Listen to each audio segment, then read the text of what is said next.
Bandeko na ngai, komo na ngai Sindika Dokolo. Mboka ezali kokufa. Bana bazotanga lisusu te. Baopito ezangi kisi. Mbongo obeko mata. Ti wapi. Totelema biso banso. Totosa biso nyoso mobeko likonzi. Moto abangisa moninga te. Yambala oyo ekoki. Esuka na décembre 2017. Je suis un Congolais debout. Rejoignez-nous sur lescongolaisdebout.com.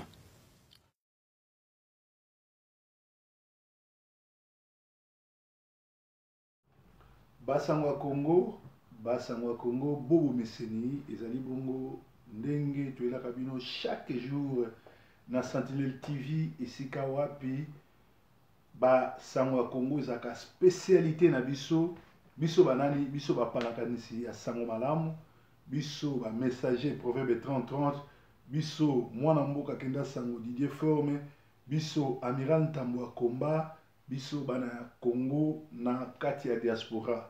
Alors biso yeyo toyeli bino susu basangwa lelo normalement basangwa ngo tokokaki na biso pe koloba ngo te po eza pe makambo etali biso te mais lokola toza na bitumba na côté nyonso tu ennemi na biso azozwa problème côté nyonso tu ennemi na biso soki bazoswana soki bazodiscute esengeli biso toyeba ndenge nini ya koprofite nango. Alors na ngonga oyo eza ya koyinda entre PPRD na Palu.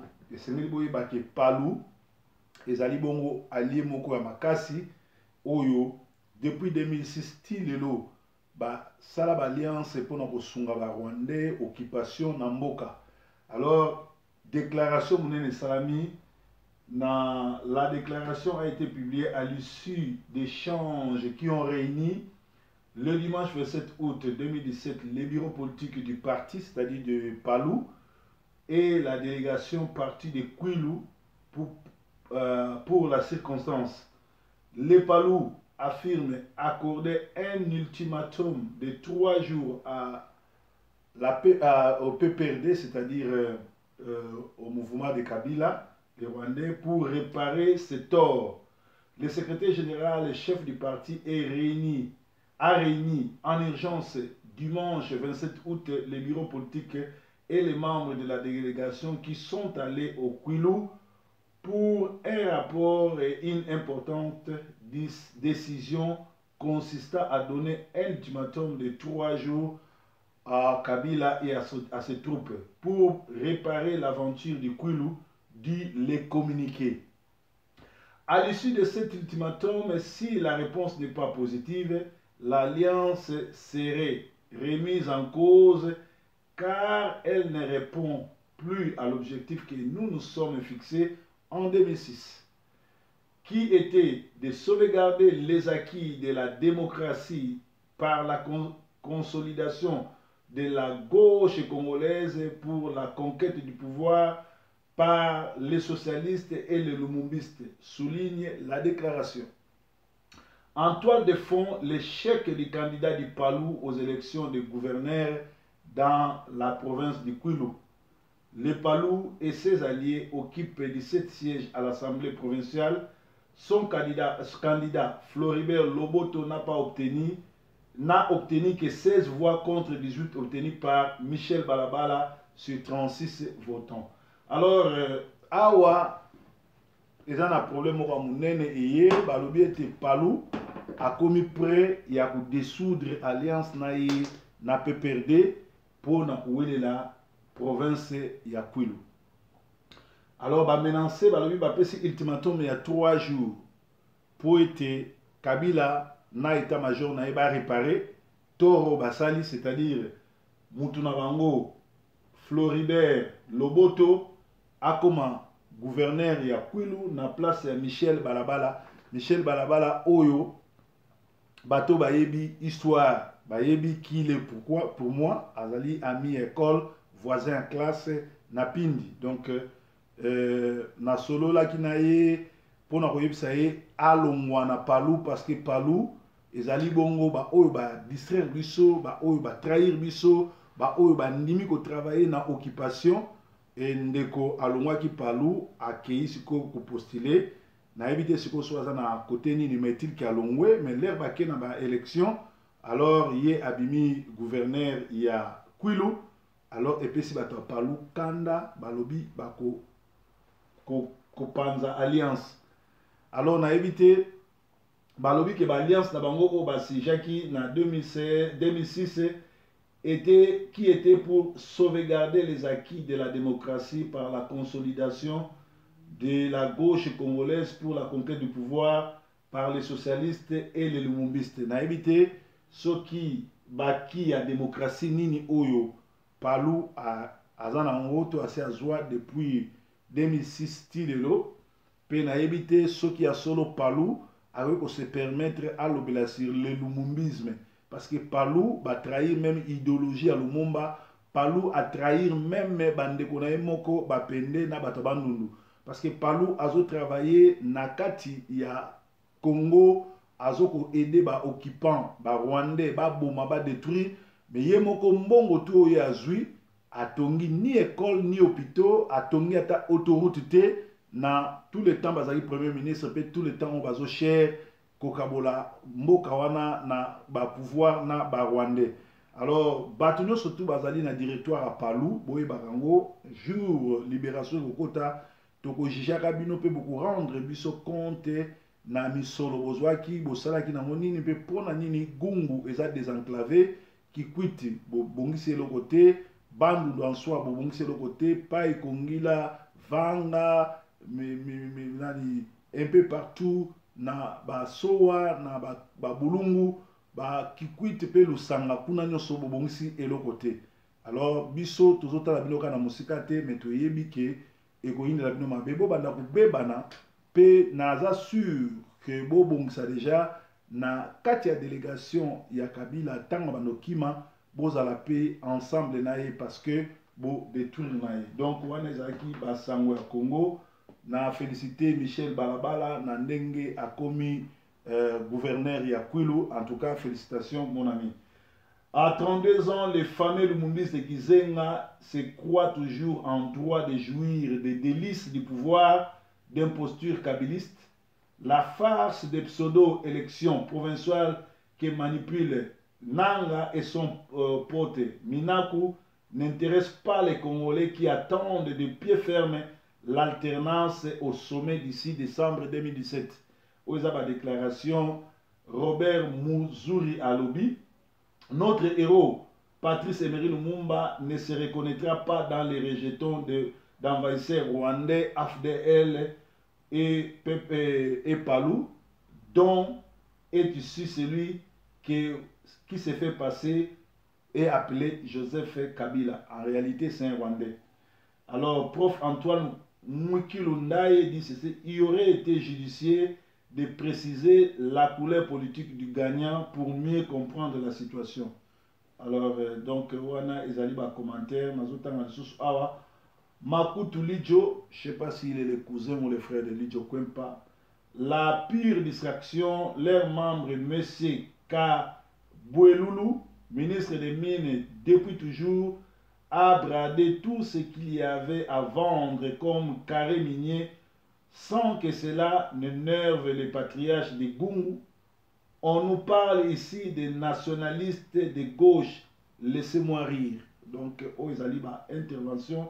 Yabandeko, ba Congolais, ba Komi, Yamon Azotang Bino. Les Palou veulent aller où? Rester ensemble pour faire ensemble le bilan de vos 5 chantiers, vos détournements et vos pillages. Donc, Palou et Seigneur Botika ensemble. Bokabonate na Kabila Botika ensemble parce que beaucoup ça la bilan. Il y a 5 chantiers, il y a des détournements, des pillages, des tueries, des massacres. Nous sommes ensemble parce que vous avez géré le pays ensemble avec les Rwandais. Vous, Palou, vous n'êtes plus important pour les PPRD et c'est suffit car vous avez fait l'accord avec le diable.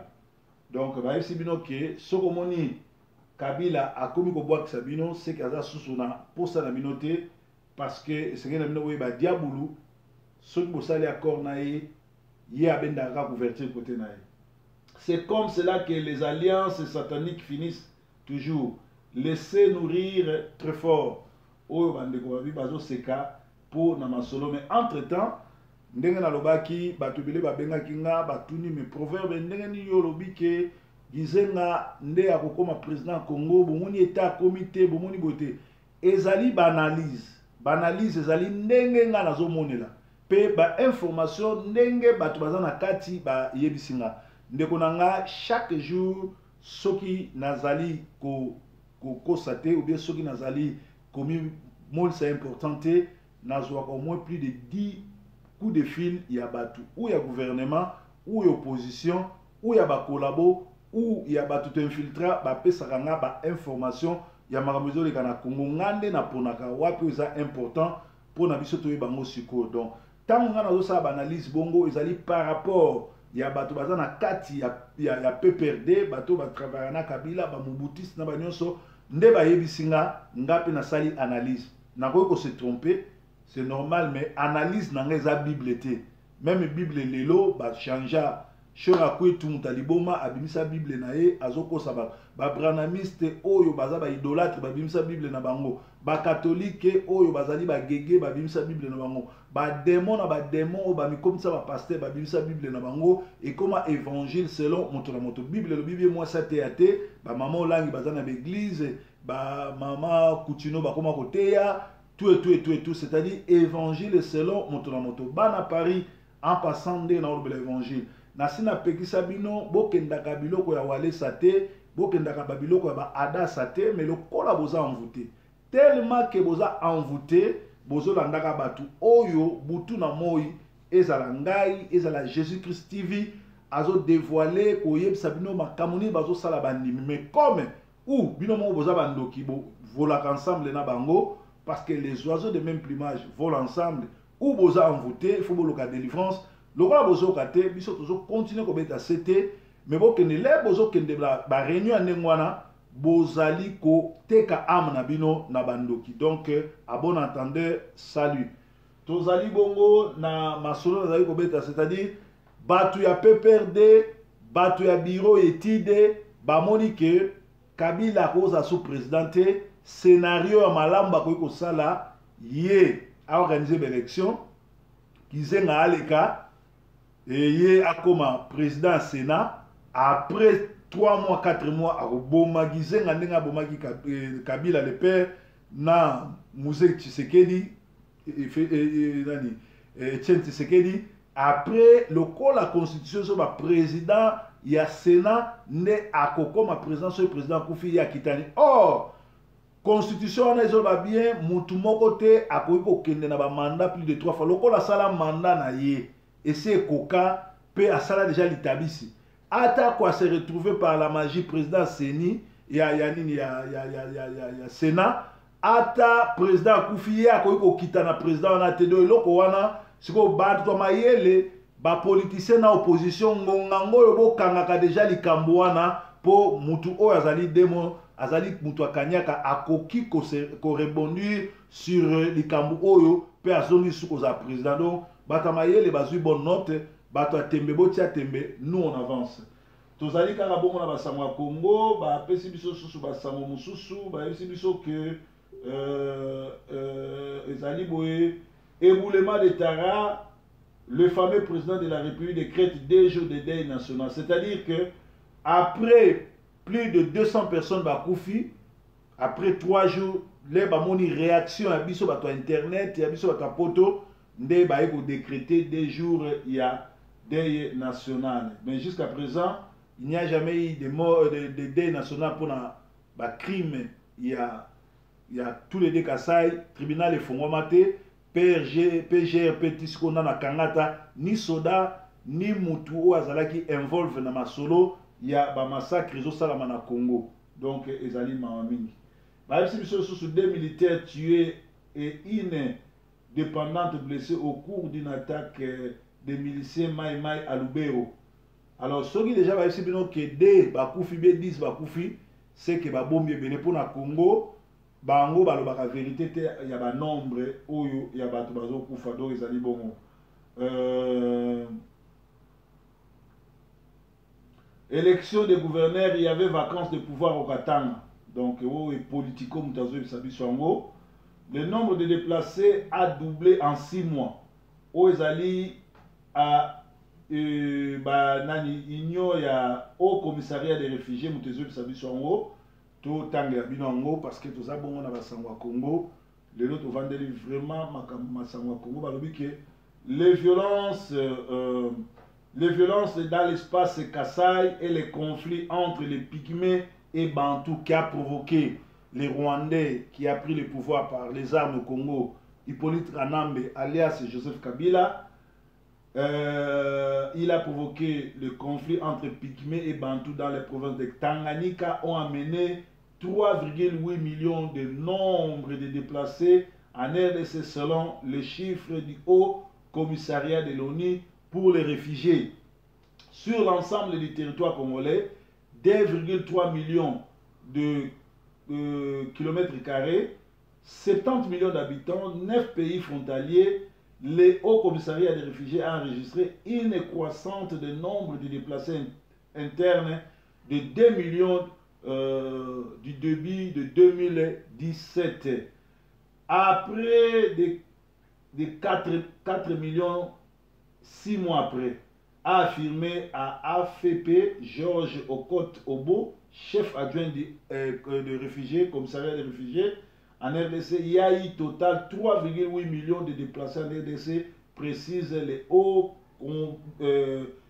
Conseil des réfugiés. Ces déplacés sont venus s'ajouter à ceux des conflits dans l'est du pays, les deux provinces de Kivu en crise depuis 20 ans. La priorité actuelle du Haut Conseil des réfugiés dans la crise Kasaï et la protection immédiate, les déplacés internes dans les deux Kasaï où des gens manquent d'habits et de nourriture avec des enfants qui dorment dans des conditions difficiles, imaginables, a déploré M. Okot-Obo au troisième et dernier jour de sa visite en RDC qui l'a conduit au Kasaï et au Sud Kivu. Confronté au problème des déplacements de sa propre population, la RDC constitue également une terre d'asile pour les personnes fuyant les conflits dans les pays limitrophes. La RDC accueille aussi 500 000 réfugiés venant du Rwanda, du Soudan, du Sud-Soudan et de la République centrafricaine, du Burundi, a précisé M. Okot. Donc, ndeko oyo ya Rwandais Kabila a évité que vous la président de la République, il faut protéger les citoyens, bien, dans les frontières. Mais dans le Congo, les Congolais, baza ko boma bango ba bima, mais baza ko yamba ba Rwandais, bazo yamba ba Burundais, bazo yamba ba Ougandais, moko kutu ya Ruberwa asi akomi mwami na est ya Congo, akomi même chef coutumier.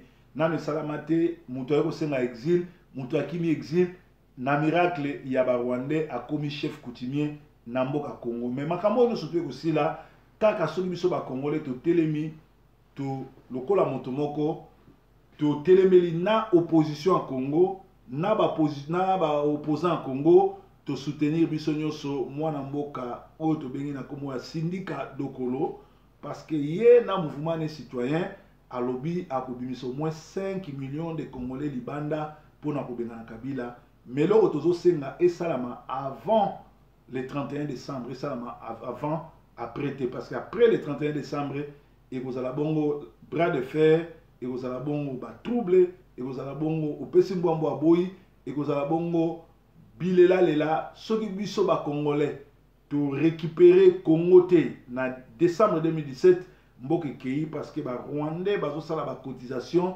na Londres un peu partout place bazali ba touti bazo sala ba programme souci na bango yali babo to la biso mabele babo mabiso babo to la mboka na biso pe bango ba récupérer mboka tisiko na ba récupérer mboka té bazo sala ba cotisation bazo sangana pour ba récupérer mboka na tango yo Congolais ozo la distrait na kolandaka buzoba ya ba refoulé batute bazwa ki viser États-Unis to bazwa ki viser États-Unis té ozolanda ba envoûtement ya ba pasteur o bazo tika la bolumbu na télé oyo bazo langwa na TV o bazo bina na TV pona ko envoûter bino ozolanda ba pasteur oyo bazo prêcher sur le Shekinah or que Shekinah ezalaka nango na Bible té ezali bongo Dieu au féminin, aurait Dieu na féminin à la raté, à libongo sataniste pe azali bongo gege. Tango yozo la ba pasteur lokuta, ba pasteur bazo kanga batu bandoki, ba pasteur oyo, baza ba sorcier, baza ba satana, ba o balangwa ka milangwa ba bimana ba sa bato,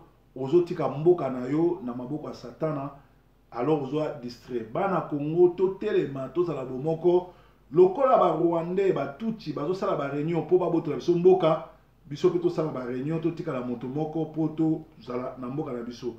Po na to sala na réussite na mboka na biso to tikala bomoko pe tozala soudé moto aliboso esengeli to tia hors d'état de noir et de nuire hors d'état de nuire ezali bongo honorer Rwanda oyo lelo oyo ba masque komi ko tomber azalaka na contact na Kabila atindaka mwana ne kozwa mbongo epa ya tundu pe epa ya mukolo mpopo lisusu IDPS ezali parti moko tribal ezali parti moko oyo ezali ba corrompi ezali parti moko oyo ede bisote banda tanga mobutu ti sikoyo esengeli to stopper bango parce que bazali bongo ata na vision moko libérer mboka te parce que bino moko bomoni ba masque komi ko tomber ba preuve komi ko bimake bato wana bazali bongo bato balia kanyaka bato bazo travailler pona biso to za la détruit par ba Rwandais parce que soki ozali vrai congolais okoloba langage ya syndicat alobi na mona na noté